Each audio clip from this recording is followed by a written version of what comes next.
Welcome to the realm of magic and mystery, classic horror and sci-fi. You are now entering the House of the Unusual podcast with your hosts, Eddie and Joe. Welcome all you cool ghouls and friendly fiends to the House of the Unusual podcast. I'm your host, Joe Pavlansky, and with me as always are my good friends, Eddie Guevara, Chuck Caputo, and his amazing wife, Cheri Caputo. Everybody, what's up? Hey, hello. Hey, hello.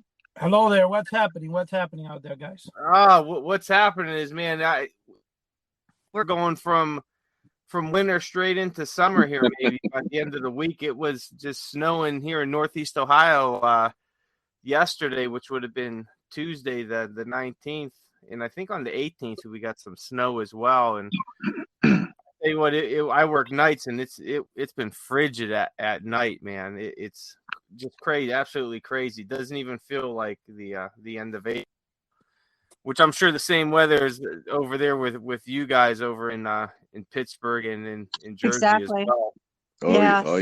Yeah, today was beautiful and sunny, 55. That means I'm going to have a nice day, and probably if Joe is saying that, we're going to have the winter coming here before the nice day comes. You know, Probably. I'm telling you, it comes. I think we have one more day of snow coming. Yeah.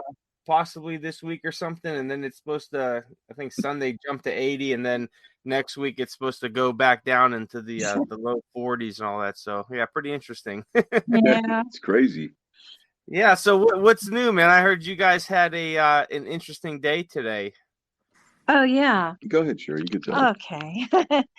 Chuck and I, we always had like fascinations. We always are interested in like cemeteries and graveyards. And in fact, we do most of our daily walks in a local cemetery. And we always find it intriguing to see all the different stones, wondering how they died, how their life was. But long story short, we decided to do a video for YouTube today. And we went down to Allegheny Cemetery in Lawrenceville. And that's like one of the largest and one of the oldest cemeteries in Pittsburgh. It's really amazing. And I think that cemetery was built in 1844, if I'm not mistaken. Yeah, I'll let Chuck tell you the rest of why we were down there. Yeah, we went down there. We looked up a vaudeville magician. He was a very well-known magician who actually worked under the banner of Howard Thurston, along with Dante the magician, back in the vaudeville days. His name is Tampa. His stage name was Tampa, but his real name was Raymond Sugden. And he passed away in 1939. And so he's there with his family. And so, you know what? We always wanted to go there. I mean, I've talked about it off and on for years. So we just scheduled it for today. We said, let's do it Wednesday. So we went there and we filmed about an 8-minute video, and it is on YouTube. So if any of the listeners want to go under Cheri Caputo, and we're going to give the raw footage, we're going to send it to Eddie, so then he could put it on the site as well. And you know what? So maybe you can put some graphics in there or something, because we use Cheri's phone. It's very difficult, if not impossible, to change things while you're filming. So we had stopped there, and I had demonstrated a few of his magic giveaways. They were all original from back in the 20s and 30s. And I ended it with a pretty cool trick. I actually floated. I brought a cloth with me, and it was pretty spooky. Yeah, both my feet actually floated up off the ground. That's awesome. It's so you know what? Check it out, man. You know, and tell him about the other guy we saw too.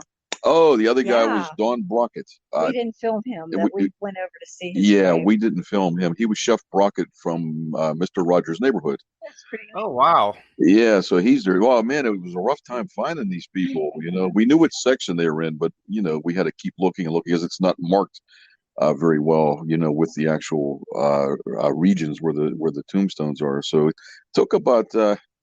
I'd say about maybe 20 minutes to find Tampa's, but then Don Brockett took about 40 minutes. Right.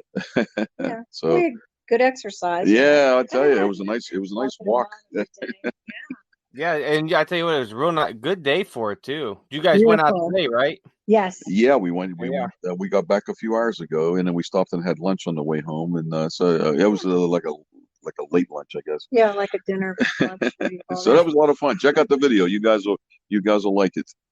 Yeah, I tell you what, definitely a nice day for that. And it's been a little while since I've gotten out to a cemetery to walk or run, because the gym I used to work at a couple years ago, it was maybe about a mile from one of Youngstown's oldest cemeteries. So I would, always run out there and then, run around it or walk it a little bit and then run back to the gym.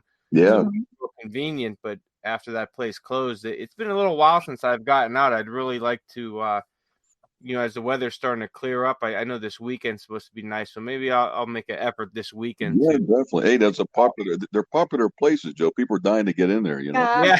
I gotta get that little fart Oh sound. yeah, put that that farting duck on there. That sounded Yeah, I good. have to get that going. But you know what? This place is so old. Like I said, I mean, it was built in Here we go. 1844. There you go. Yeah. Found it. But so we were searching at one point for, I can't remember who exactly, but one of the mausoleums is built into like a dirt mound, and it's really old. It's falling apart. So I foolishly went up on top of it. I figured, well, hey, I'm going to look on the roof there, because there's some kind of chimney on the roof there. So I stood on there and I'm thinking, man, I hope this doesn't cave in. And the chimney's wide open. I mean, it's like a square chimney, about 8 inches square. It goes all the way down into the mausoleum. There's no protection. It's not blocked.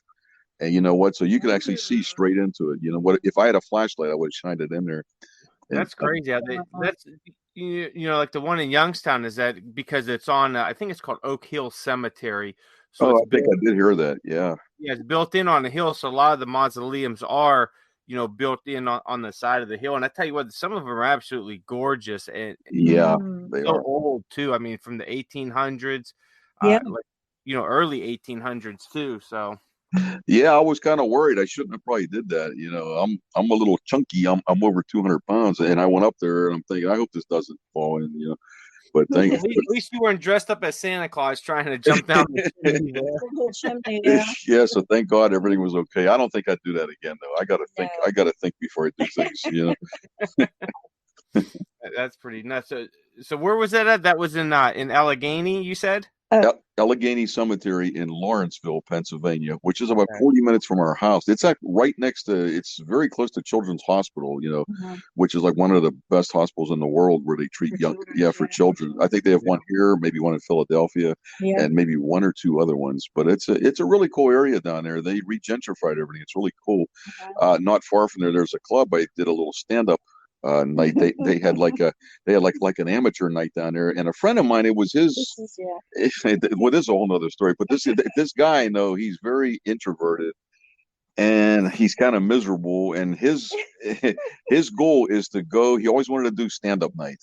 Like at a comedy club. Yeah. So about 2 years ago, he said, "Why don't you look around and try and book us on an amateur?" So I looked. Yeah. So Cheri booked the night, and then he calls about a week before. Yes, and I already had my friends, told them about it, that Chuck was going to perform, and his friend, I won't mention his name, was supposed to do his dream of stand-up comedy. Well, he calls you a week before and decides, I can't do it, man. I just can't do it. Something was going on with his family. He made up all these excuses. So Chuck was thinking, oh, wow, maybe I should just cancel it. Well, my girlfriends, they're texting me, what time is that comedy club? Where's it on? It's down in Lawrenceville. Yeah, how did they remember that? I don't know. And he goes, well, I guess I'll do it. Yeah. It isn't my dream to go in front of an audience. I do it all the time. You know what I mean? Yeah. And boy, I tell you what, Joe and Eddie, I'm 58 now. I was about 56, maybe 55. Oh my goodness. Most people performing on there were in their 20s. Oh, they were young, yeah. Oh, it was ridiculous. It was different, all right. Yeah, you were like the old man there. I was like the old man, yeah. But he did a magic comedy.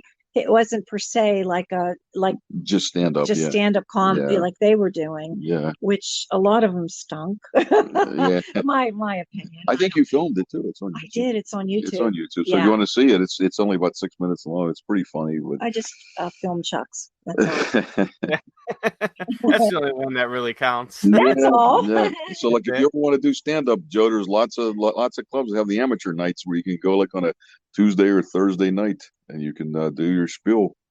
I tell you what, I've spoken in front of crowds for years on different things, teaching stuff and doing different events, especially when I released my book on camel. I did a few I used to call them like I can't remember what that was so long ago, but it was like you would go in for lunch, and then they would have like different speakers every week give like a 45-minute hour presentation, Right. and people would come from local businesses. They'd bring their food in, and they'd bag lunch, and they'd eat and listen to the historical presentations. I did that. I have no problem speaking in front of people, Yeah.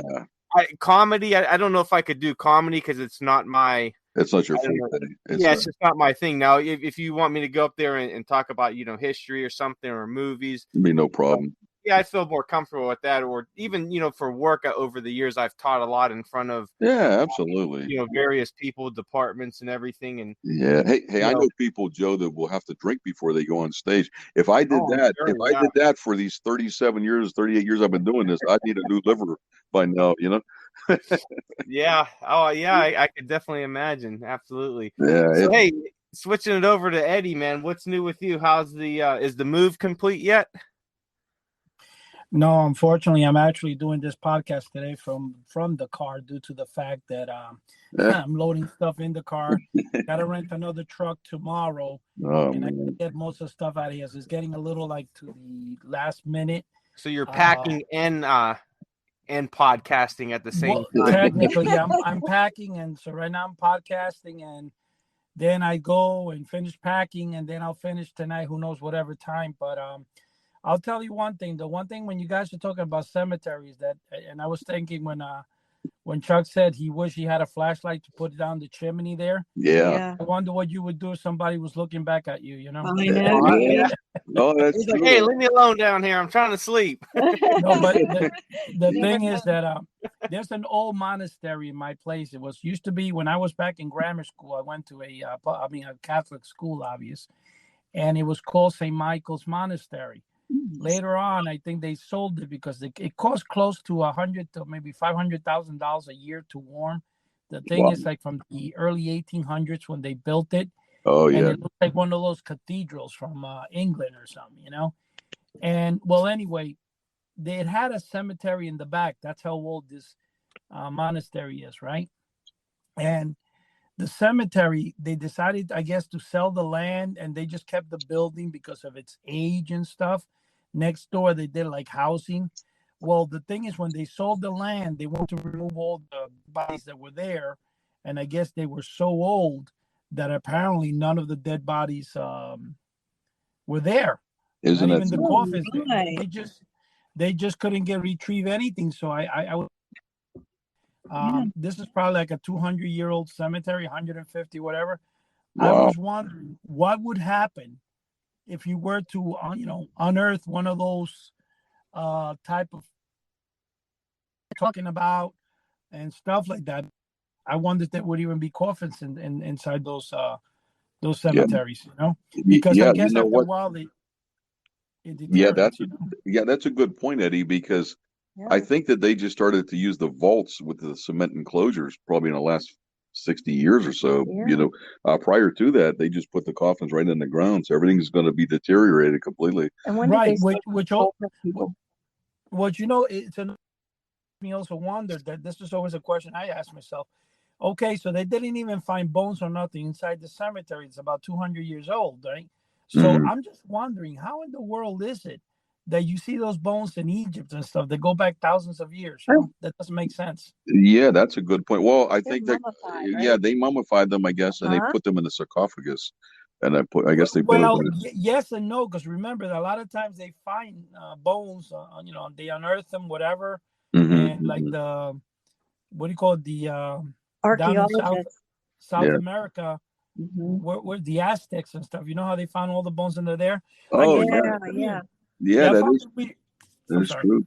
No, because I was gonna say I found it weird that they when they went there they didn't find any bodies in this old cemetery. It was kind of really weird about that. Yeah. What do you think, Joe? What do you think happened to those bones? Joe stole them. Maybe somebody stole them and made some stew with them. Yeah, like a witch doctor. I don't know. Witch doctor. Speaking of bones and all that, is we have a cemetery in our city here, and it's an old Methodist cemetery that began in if I'm not mistaken, the late 1800s. Well, it's just a small cemetery, maybe 60 yards by 60 yards, something like that, and it's built up on a little hill. But in the front part of the cemetery where it's flat, there's a hump, and the hump is maybe about I would say 15 feet wide, and it's maybe about 30 feet long. Mhm. And I haven't been able to find any information to confirm this, but from word of mouth is that sometime during the early 1900s that there was a flu that spread throughout the area and many people were killed, and that underneath that hump is like a mass grave where they just Oh my. That's put bodies. And I haven't been able to confirm any of that yet because I don't even have a I mean, you're kind of like throwing darts in the dark because I don't have a year, I don't have any other information than that, and it's kind of word of mouth. And the church that used to run the cemetery, the Methodist church, they closed down about 50 years ago or so. So I have all the documents. That's interesting. From the church about that cemetery, and I've gone through them ad nauseum, and there's nothing in it about that hump in the front. But it's not a natural hump. You could tell that it was it's definitely man-made, but it could be a number of things. There could be a water pipe or sewage pipe running under there, and it was redug, and that's how it formed. But I don't know. I haven't been able to find anything out about it, but it's very cool. I know the guy that who turned the documents over to me, who was caretaking the cemetery. He's the one that told me it, and he was doing it from the early 90s, and he took it over from someone and someone else. And he actually put a cross up in the front that's blank. And he said, yeah, this is for all the people that are, buried in the mass grave. And he's the one that told me about it. But like I said, I haven't been able to confirm it, but it's really, spooky to think, how many people were under there. And, the families of that time know that those people were there. And, it's, pretty interesting. I always thought, it'd be pretty cool to excavate it and see, how many bodies are there, and maybe give them a proper burial. Find, what year that all this happened. Yeah, definitely, man. You know what? And there's all different types of coffins too. Like I was doing some research, like, back over 100 years ago, there was a coffin called a Fisk coffin, and it was like an iron lung almost with a window. And they actually poured some type of like alcohol in there, and it would actually be around the body, and it would be perfectly preserved, and the whole coffin would be sealed airtight. So like every once in a while at these places, they dig up, when they move the bodies, they'll dig up a Fisk coffin, which is really cool. Oh, wow. Yeah, so you know what? Check it out. It's actually cool if you Google it, Fisk coffins.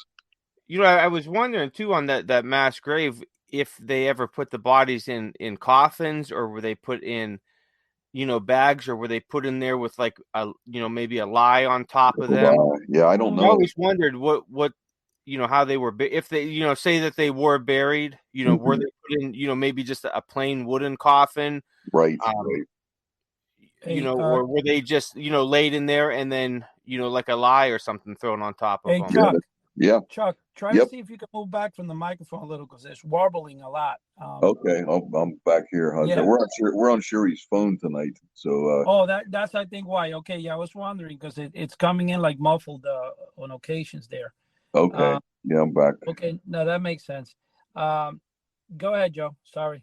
Yeah, I was just always wondering about that. What they would have been buried in, if anything, because you see a lot throughout history that kind of mass graves. And some of the ones that I seen over in Kosovo, they were just kind of, but taking into account that those were war crimes, they were just thrown in there. If it is a mass grave due to some kind of, outbreak of some sort, I always wondered how would they have been buried in there. Oh yeah, hey, I know that Mozart, when he died, if you watch the movie, what was it called? Amadeus. Yeah, he was in a mass grave, and they did exactly what you said. They put lye over top of the bodies, and they just buried them. So I guess it would decompose really quick. Now, what would you think, Cheri, being that you were in the medical field all those years? What if there was, say, mass deaths because of a flu or something? How would they bury them? That I'm not real sure. Yeah, I'm not sure. And honestly, like I was saying, when did they start to embalm people? I'm not Do you sure. remember? That would be interesting to Was that find out. 19 something? Yeah, probably in the 30s, maybe. Yeah, so maybe the 1800s and in early, those early graves, they weren't embalmed. I don't Yeah. know if they would deteriorate quicker or whatever. And if you do track the history of it, which is pretty interesting, Cheri, like you said about the embalming, people were afraid of being buried alive, so they actually put a bell on top of their grave with Yeah. with the string that went down there, and that's part of my magic act around Halloween time. I said that this is a spirit bell from that someone that was buried. It was on top of the grave, and they pulled the string. Let's see if we could get it to ring tonight, and then it would mysteriously ring. So yeah, I mean, it was there was all kinds of crazy stuff, man. That almost, being that you said that about the bell on a coffin, it reminds me of this old story, and I'm sure you guys have heard it, and some people out there have heard it, but it was one of the first horror stories I had ever read as a kid, and it was from this little box set of books that my old man had. And the gist of the story, I'll try to go through it real quick. It's actually fairly short, but I'll kind of run through it. So, and I know that I've actually read this story several times, and a lot of it, there's a lot of differences in them. I guess over the years, because it is like an urban legend type story. So what it was is that there was three boys, and they were walking by a graveyard, and they were all trying to dare each other to go into the graveyard. Now the sun's going down, so it's getting a lot more spooky for them. Mm. And they're all trying to egg each other. I dare you to go in the graveyard. I dare you to go in the graveyard. And they're like, I'm not scared, but I don't want to go in there. And young young teenage boys do. They're egging each other on. So the one boy, he pulls out a switchblade, and he says, he goes, I dare you to go over to that grave there and stick the switchblade into the grave, into the grass. So Ooh. they're looking at the grave, and here it's a newer grave. It has the dirt on the top of it. It looks like someone has just been buried there in the last few days. So they're pushing each other back and forth, egging each other on. Finally, the one boy, Jimmy, he says, you know what? He goes, I'm not afraid. I'll go over there and do it. So, at this time, it's getting pretty dark out there. The clouds are rolling in. There's full moon. So there is a little bit of light out there, but it's getting kind of spooky out there. And Jimmy says, you know what? I'm not afraid of it. I'm going to show you guys. Give me that knife. And he snatches it off his buddy Bobby. So he grabs the knife and he walks over there, and it's only about maybe 50 yards from the other boys. So he looks back over to them, and he yells at them, see, I told you I'm not scared. I could go over here. At this time, it started thundering a little bit. Off in the distance, there's a storm coming in, and it spooked the other two boys. So they took off running. So Jimmy said, you know what? He goes, I'm going to show them. I'm going to put the knife in the ground here, and then I'm going to leave, and then we'll come back tomorrow, and I'm going to show them that I stuck the knife in the ground here. He goes, those guys, they're all cowards. He goes, but I'm not. So he's standing there, and he's looking at the dirt in the grave, and he gets his knife, and he sticks it in the ground as hard as he can, and he goes to move away, and there's something grabbing his leg. He can't get away, and he's screaming, and he's yelling for his buddies, and he can't get away, and he's screaming and yelling, and he can't see what has a hold of his leg, and he's so petrified, he falls over and he dies. Oh. So the next day, the two other boys, they haven't heard from their buddy yet to see what was going on. So they go out to the grave, and they see little Jimmy laying on top of the grave. He put the knife through the bottom of his pant leg and stuck it into the ground, and that was grabbing him. Oh, that's a terrible story. No, that's actually, that's a very popular. Yeah, I'm sure everyone has heard that before. But I've heard it in several different versions, but that is one of the, if not the first, scary story that I ever read, and I was probably, 5 or 6 years old when I read that.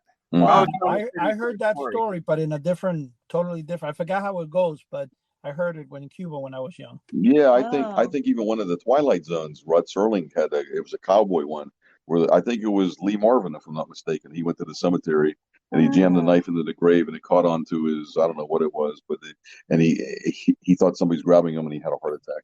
So yeah, that's a popular urban legend. That's something. Yeah. Yeah, like I said, I've heard that several different ones, but it's always one that was very you always stuck in my mind because it was this and I still have the books. There's 4 little books in this case, and they in this little bookcase, and they were for young readers, 9, 10, 11, 12-year-olds, kind of like a late preteen.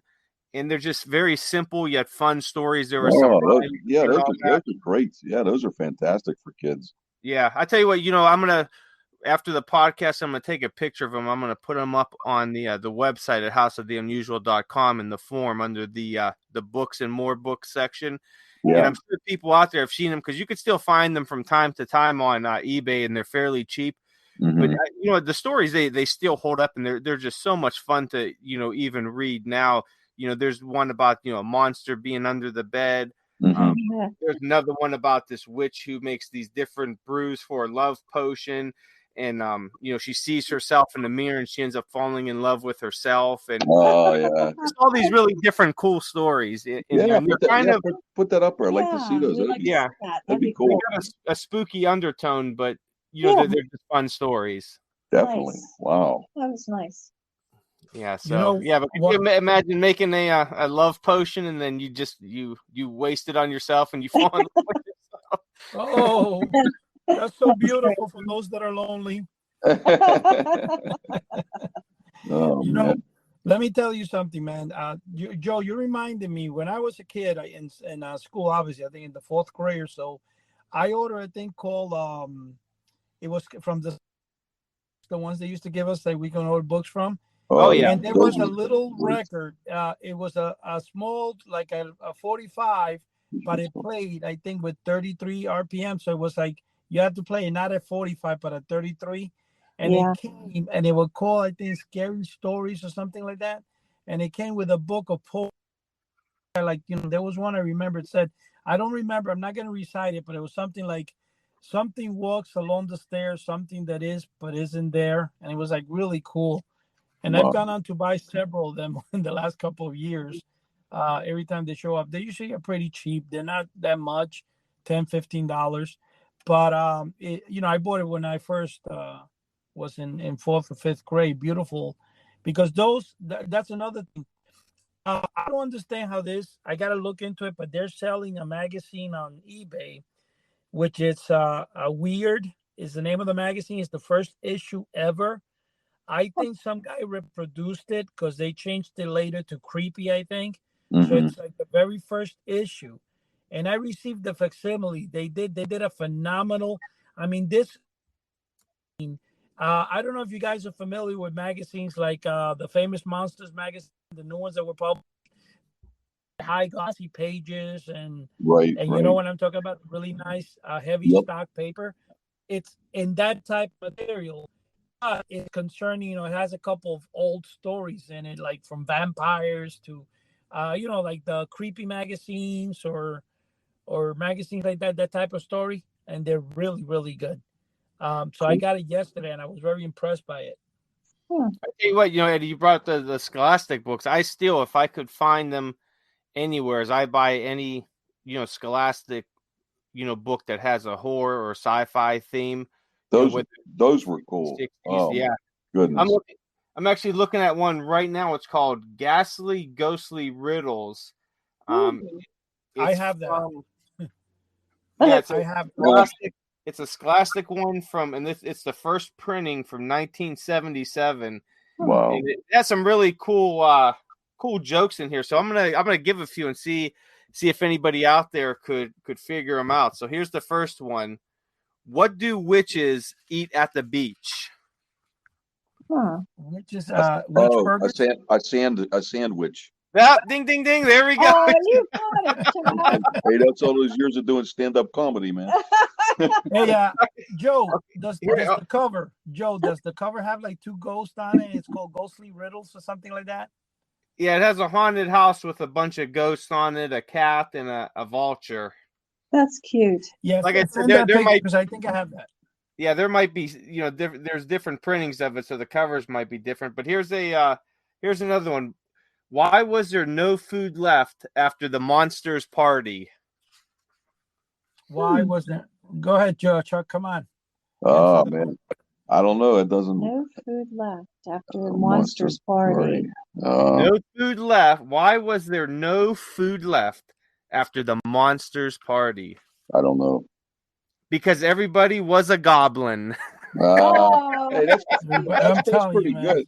That's pretty good. Hey, I got one for you. Okay, how come the cannibal didn't eat the clown? How come the cannibal didn't eat the clown? Yeah. All right, here it goes. I don't know. Because he tasted funny. One of the things I'm going to tell you when you guys are saying about that is the way that they just pictured the covers of those scholastic books is phenomenal. Oh, they're beautiful. The artwork is so great because right now, Joe, like you said, I bet you that looks really, it's just a riddle book, but it has a haunted house. It has the ghost coming out of the chimney and all that stuff, right? Yeah. It's really nicely, it's actually painted. There's one that's called Corbett's Magician. I think I mentioned it a couple of times, and I sent Chuck a picture of it, and it has like a little kid reading a book, and there's like a magician ghost coming out, looking down at him. You see that? That's cool. Oh my goodness, that is really cool. I actually bought like 7 or 8 copies of that because I love the cover so much. Oh, you're right. Oh man. Here's one more that I'm gonna put this away. What time is it when a ghost haunts your house? Midnight. What time is it when a ghost haunts your house? It's not midnight. Spooky time. What the heck? Time to move to a new house. Yeah, that's pretty much true. Yeah. Talking about that, by the way, you know that they have a new rule concerning people buying haunted houses? Like if you're going to list a house and it's known to be haunted, I think you have to put it in the listing or something like that. I was hearing that.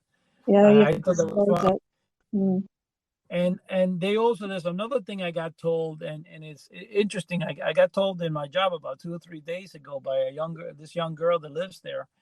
And I said, man, you should be on the podcast. She was taking some studies in college, and they think they've proven by looking at Egyptian hieroglyphics on the tombs and stuff, how they were able to move those huge 50,000-pound boulders and stuff. Yeah. They said that somehow so it's actually on YouTube now and stuff where they're explaining it, where they use the same amount of people, I think, that they see in the paintings. And what it is by putting water along the bottom of it or something like that, it tends to allow the stone to move. Yeah, olive oil might be another secret too. I mean, but that's what I got to look into it because I said to her she should be on the podcast to explain her theories, Yeah, that's something that, it's up our alley. I know Joe, being the investigator that he is, he would investigate that to the bone, Yeah, and then when you're on break, you could dip your bread into the oil that's underneath the. Yeah, That'd be phenomenal, man. Gluten-free pasta, your Italian bread. Manja. Yeah, there you go. One of the things my mom used to make me eat a lot when I was a kid, and believe it or not, it's pretty good. You get just regular bread, and you would put olive oil, obviously, and then she'd take a garlic and crush it. Oh, that's good stuff. You dip it in and it actually tastes phenomenal, Oh, it's good. Yeah. Except you got to brush your teeth after garlic. That'll linger. Yeah, but another good thing, it'll keep vampires away. If you it will, yeah. Hey, but there's a current phenomenon, which I'm sure you guys are familiar. It's called frogging. It's spelled PHROGGING, right? Frogging. Maybe. Yeah. And there was a true story that just happened about a year or two ago. Remember, we saw the documentary. Yeah. This family thought the house was haunted. I mean, things were disappearing, things were moving. They couldn't understand it. Somebody was living in their house. If you have like an older house, I guess, with the walls are real thick and everything, they actually go throughout the house and they actually live somewhere in the hidden compartments of your house. But it's a new trend that these kids supposedly are coming into people's houses. It's called frogging. One was in like a spare bedroom in the attic. Yeah, there's a spare bedroom in the attic, and then he traveled through the wall somehow inside the. That was another, yeah. So check it out. It's called frogging, and this family swore that the place was haunted until the guy was busted. He was like going into the refrigerator or something. I guess he was after some garlic bread. I don't know. That's crazy what people will do, man. I mean, you got people moving into houses, people trying to jump down chimneys and mausoleums. You never know. I don't know. There's a bunch of weirdos out there. I'm telling you, man. No, I came across yesterday, which is so funny. In the process of moving stuff from my daughter's place, I came across a book, Joe, which I think it came as part of that CD or DVD I told you about years ago, Hidden Doorways and Other Things. And it shows you, it's a book, it's spiral bound. So obviously you buy the copy of the book, or the book came, I don't remember, but I was actually going to make a copy for you, Joe, and stuff, because it has all the possible things you can do in your house to create hidden doorways. And who, I mean, come on, let's be honest. Who would not want a house with their very own hidden basement or something where you can create your potions in a laboratory? Come on. Let's be honest. That would be cool. That'd be absolutely fantastic. Yeah, if my house was big enough, I would have all kinds. Oh, yeah, I would have a dungeon in there. Tie some skeletons in the dungeon or something, you know. Yeah, that way when the wife asks me what I'm doing in the basement, I just disappear through my hidden door and hide in there. What basement? You just vanish like a rat. Yeah, she's like, I thought he was down here. Where'd he go? And I'm in my little space, just like, try not to breathe too loud. You know, one I think that in that aura of hidden doorways and stuff, I think we grew up, of course, loving that stuff. But I think most of that stuff comes from either the Three Stooges or Abbott and Costello. Yeah. You know how they always had the hidden doorways in Dracula's castle.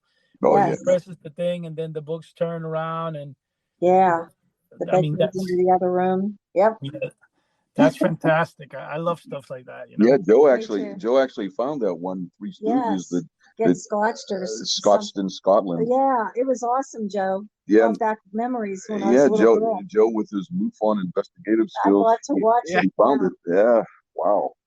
I tell you what, I love watching all these old TV shows and movies with the haunted the secret doors. And I watch a lot of old serials too, and every serial, it doesn't matter if it's a thriller, a horror, sci-fi drama, they have secret hideouts with secret doorways and passages. And that was just huge during the 30s, 40s, and even a little bit into the 50s too. But I've seen some more contemporary horror TV shows and movies, and it seems like it's almost making a little bit of a comeback that that these murderers and all that or monsters are using hidden passageways in order to to commit their crimes and all that.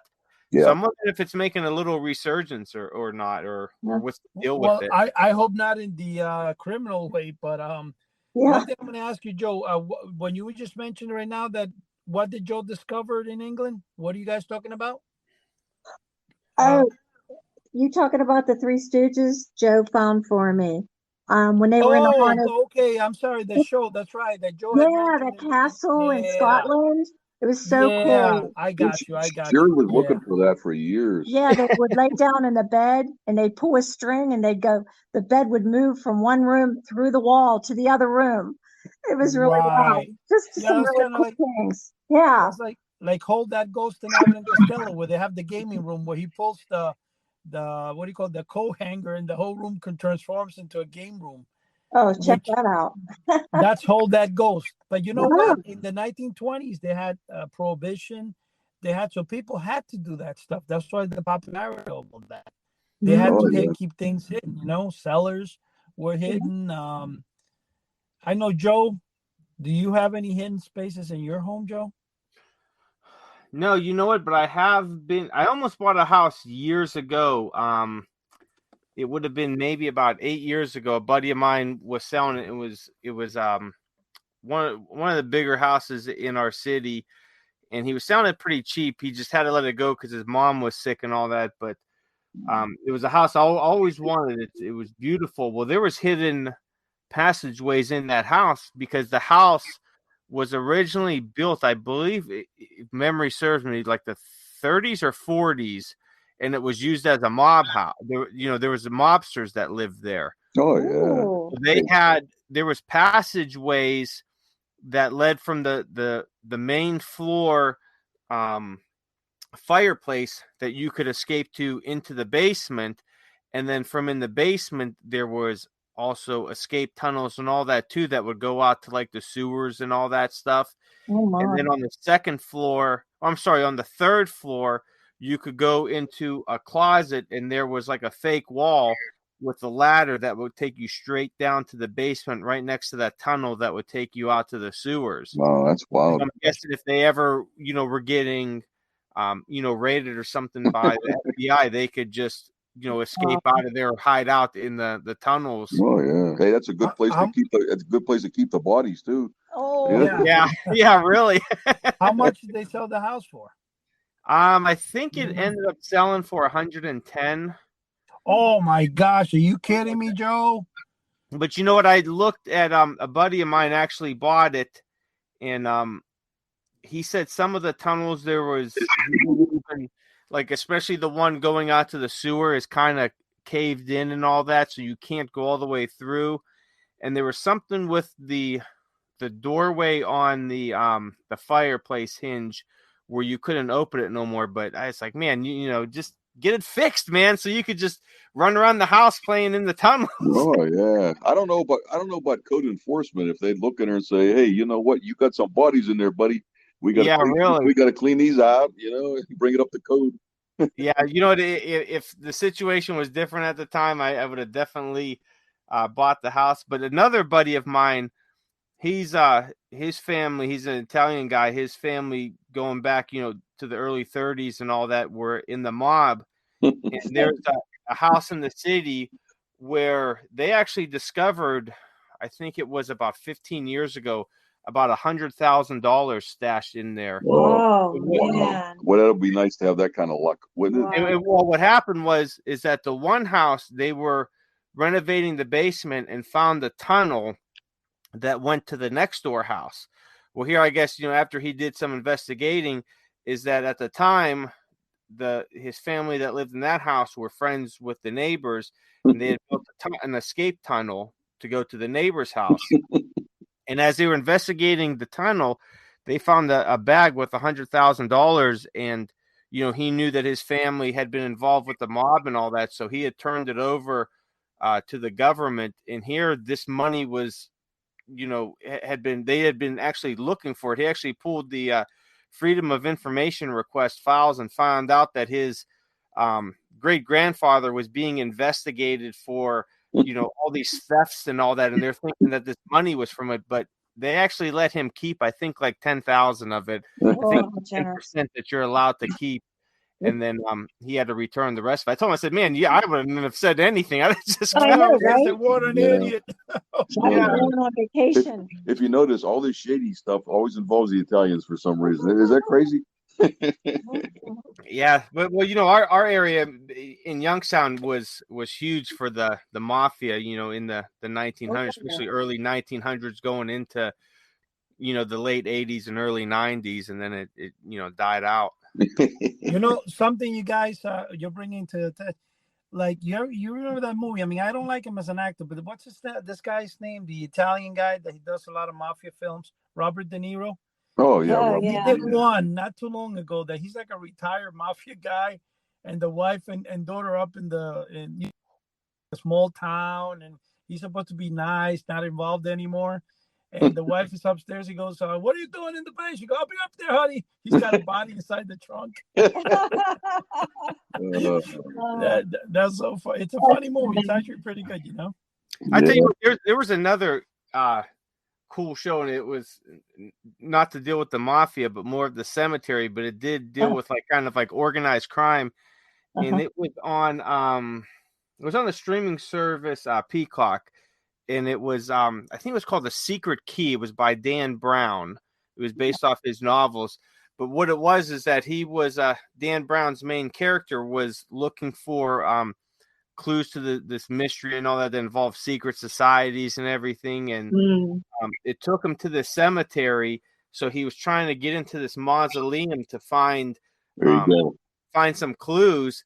And here, the priest that was in charge of the whole cemetery, him and there was like a few other guys. Well, they were part of this secret society that they kept like watch over the cemetery where like these clues and all that were hidden. So as I'm watching, I'm wondering, like, you go to some of these old cemeteries, and you gotta wonder, what's buried in there. Is there like, because you always see, ancient Egypt, these people were buried with their stuff, but in these mausoleums, I kind of wonder, were these guys buried with, any of their possessions or anything like that? Or, Oh, yeah. And what kind of crime about some of these people, buried in there? And is there any, secret society watching over, maybe somebody of importance in one of these high level cemeteries, where some old politician or something is buried?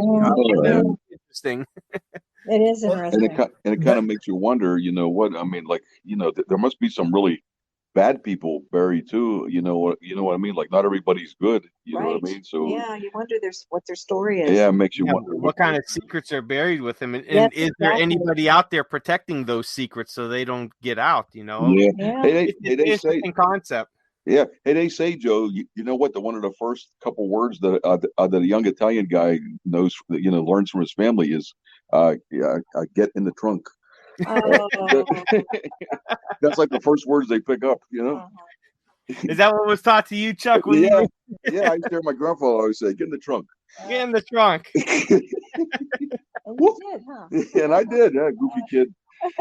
Do you guys remember back? Well, Chuck, you remember when they had the station wagons that they had the seat in the trunk? Oh, those were neat. Yeah. I used to love to ride the back seat, Those were cool. I know. That was facing the people behind you and making funny faces at them. exactly. You're right. Exactly. Yeah. I Beverly had that car. Oh, used to love to those were neat. Yeah. Oh yeah. People thought there's something wrong with me. I'd make faces. Yeah. Well, there is. Yeah, they were right. Well, the best part. Little do they know how right they were. No. Check this out, Joe. Recently, Chuck just did a podcast. I thought it was so funny. He didn't realize that he was being filmed live, and he acted normal.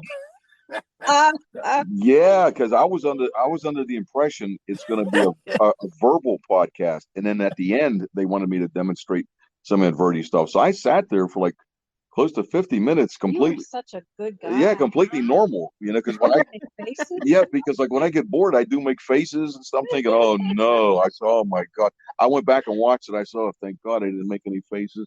Like, what the heck is this guy just sitting there? Is he okay? Yeah. Oh man. Or I just drop my head and I just say, yeah. I just pretty much like I'm doing now. But yeah, you were actually pretty. I thought it was funny when you told me you didn't know you were being aired. Yeah, it turned out really, really good. But that's one thing in the future, that anytime they say podcast doesn't especially mean a radio. It could be televised. Yeah, that's true. Right. You got to find out, man, because that could make or break you. Oh. Joe wearing his X-ray glasses and making faces and all that. He's being recorded. Quack, quack. Yeah, noises. Crazy noises. Yeah, making crazy noises. Yeah, well, hey, we are good thing. We're all pranksters, and we wouldn't be on this. King of novelties. Yeah, right? we wouldn't be on this novelty podcast. Chuck, good thing when you're on top of that mausoleum looking down in that cemetery, because what if you would have heard coming through down there? Joe, is that you? Joe. Yeah. What are down there, blowgout? Where in the site, in Stupid Comics site, has that little quack thing you got? I'm definitely not telling you, man. That's my secret. That is my secret. I actually only you have to go on your own adventure and find it, like I did. No, I was gonna say I actually sent out to Sky from the Stupid Comics something yesterday, a package, and one went out to you and one to Chuck as well. So be on the lookout, Joe. Ooh. Right inside that goes. I was gonna say press this button and then the gas is gonna come up. I'll wake up 3 days later going, what the heck? Have you guys noticed how many the April Fool's video went up, the special edition, not the one you notice it's been getting pretty good reviews, man, and I'm kind of happy about that because That's the good. channel's also it's getting good. We've been going up pretty much lately. Great. That's nice. I don't know. I mean, can you look at it, Joe? What are we now in subscription? Let me check real quick here. Let me pull it up on my I was looking last computer. night and it had over 230 something views for this April Fool's Day, so I thought that was cool. Let's see. We are currently at 1.23 thousand subscribers. So what's that? 1,230, something like that, maybe? Yeah. 230. Yeah. Wow. Yeah, I'm guessing something like that. Yeah, let's see what the April. I don't know if I can find the April Fool's one. Just hit when it says hit the channel, then in the top just hit videos and it'll bring it down because our channel is made with a lot of playlists. Like Chuck's Corner is a playlist. Crypts of Classics is a playlist, you know. So if you see it, the April Fool's one, I think it's the one that has like a mystery hand or something showing a card. A mystery hand. It says something April Fool's. It looks like a crypt of some April Fool's. It'll say I'm not. I think it's a zombie hand. A zombie hand. A zombie hand. I don't know. Oh, here it is. April Fool's. No, it's a guy on there holding his head, screaming. It's got a little over 4,000 views. Wow. Really? What? Yeah. I didn't know that. Oh, wait. The one that has 200 then is the one that Chuck is the one for Chuck's Corner, April Fool's. That has the magic card or something on it. How many have? Like 230 some views? On which one? The other one, the one that Chuck. That's really cool, man. Oh, wow. Chuck's Corner April Fool's has 288. That's what the person. Wow. Yeah. So the April Fool's special has 4.1 thousand. Wow. Somebody's been sharing that. Wow. That's nice. Yeah, but the thing is, Chuck, that also if you notice that Chuck's Corner is done better than the others too. You see? Yeah, that one up there. That's I think the highest Chuck's Corner so far is the April Fool's one. Wow. That's good. I tell you what, magic seems to be quite the hobby. I'll tell you. Well, yeah. You know what it is too that I noticed too because I did the thumbnails to look like some horror event. Yeah. That's why, and people like jokes and stuff like that. So probably that's what did it. Yeah, I love the graphics that Eddie puts on there. The video he made for the magic kit. That was one of the coolest videos. That was really neat. Was really good. Oh my really well goodness, done. that was cool. And I love when Joe makes that face on that box. Oh yeah, that face is unique. That face is timeless. That's just my normal face, Cheri. Come on. You know what's so funny? I'm not making anything. That's how I am. You want to hear something? That's your normal. You know something? Normal. Yesterday, I submitted to. We've been accepted with merch by Amazon. We can sell T-shirts on Amazon, right? So I was submitting my first T-shirt, and I made this thing where it has like a that's covered with a sheet, and the sheet goes all the way to, as a backdrop and everything, and then I put on top of this mysterious looking table. It kind of looks like the head of a ghost, but the whole thing looks like a sheet, the whole thing, and I put on the top of it the House of the Unusual podcast logo with the little orange thing, and then I put on the left side the question, "Afraid of the dark?" ? Oh wow! And then I put on the right side, "Don't worry, it's only a podcast." That's neat. For some reason, Amazon now rejected the thing. Why? I'm like, rejecting that. I think they think it's some trademark. I own the trademark. Like, what the heck? Wow, that's a shame. What Amazon has to tell me of the reason for rejection there, because I don't understand why they would even reject something that cool, That sounds. I know that sounds really cool. Really, I want one. Yeah. And the best part is I put the shining. You know how you could see like in a mirror in a window, you see a shadow of two hands touching the window and everything's white. I put that overimposed that under the table, so it looked like there was something underneath the table.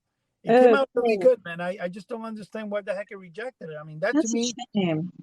Amazon sometimes can be stupid. I mean, I'm going to try the one with Joe's face tonight and see what happens, but I wanted to see, because the thing with merch by Amazon is that if one of those T-shirts takes off, and the thing is when you list any type of artwork and you submit it by merch by Amazon, You're allowed to do 1 the first day, 2 like the second day, and you up to 10 after 1 week, and you go up the tiers of how much products you can list.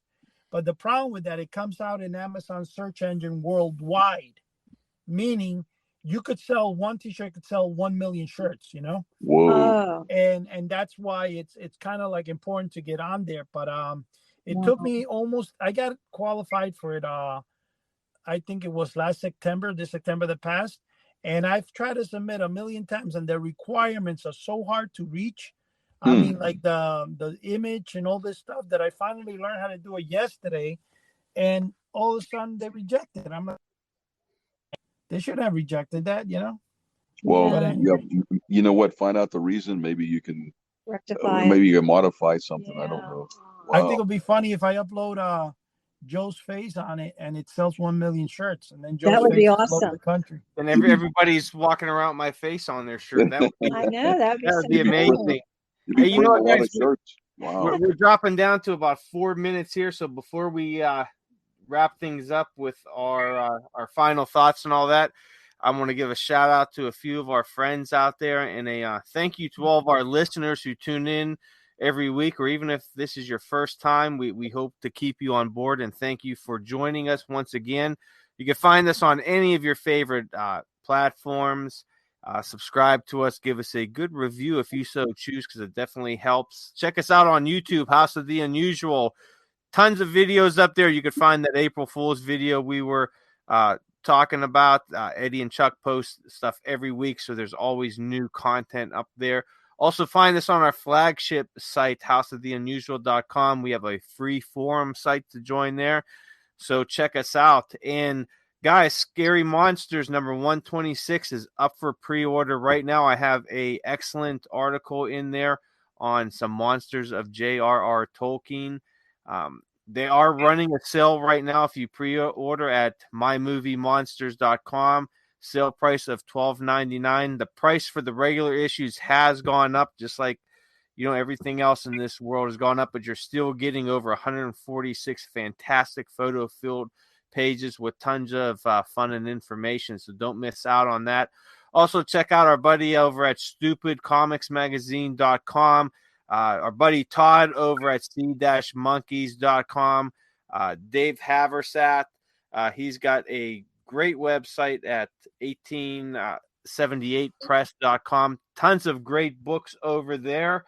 And, definitely come visit us at any of our sites. Subscribe to our channels. Give us some good reviews, because that always helps us. And, hey, just thanks for being here. So, Chuck and Cheri, we got about 2 minutes here. So if you guys want to take a few seconds and just give some final thoughts or some final words. Right. Sure. Yeah. Thanks for having us. It's always a pleasure. And thank you to the listening audience out there for making us such a great success. Keep sharing and subscribe. And Cheri, what do you want to? Yeah, thank you for listening, and thank you for letting me be a part of this House of the Unusual podcast. I enjoy being with you guys. So have a blessed week. Oh, thank you guys. And we enjoy both of you guys here, every week, and hopefully many more weeks to come. Eddie, go ahead. What do you got, brother? Well, what I got to say is, and this is a very important thing, a lot of people say, if they hear a podcast, a lot of times they're going to hear warbles and different things, because we use regular microphones, we use regular telephones to do this. And the reason we do this is because we want to reach everybody. We're not going to be getting into the expensive equipment stuff like I did in the beginning, just to get a podcast out there with great sound quality when we want content. We're thinking about everybody out there that could be on. And this is why we ask people, and we tell you, if you don't have the ability, you don't have a microphone, you can use your phone. We're here to discuss fun-like topics. We're not here to get the best quality. We want to put content, and that's what makes us different. We're out there to make sure that we can all have fun at every affordable level. So having said that, God bless everybody. I'm done. Yep. And next time I'll try to pick a place that doesn't have an airport next by, because I had a helicopter just recently, man. And I'm like, are you kidding me? Yeah, we're like Renegade Radio, man. We get it out anyway, anyhow. And it's all about information and having fun with our friends, and, hopefully talking to new people out there. So like he said, don't be afraid, drop us a line if you want to be on, and you want to just talk about, hey, whatever, because that's pretty much all we do is we talk about whatever interests us, whatever's fun and exciting. It's like the old fashioned pirate radios where somebody would take a ship, go out beyond the American United States border, whatever, and start transmitting. That's all we got. Yeah. All right, guys. That's all we got for the night. So thanks everybody for joining us, and good night. All right. God bless. Bye-bye.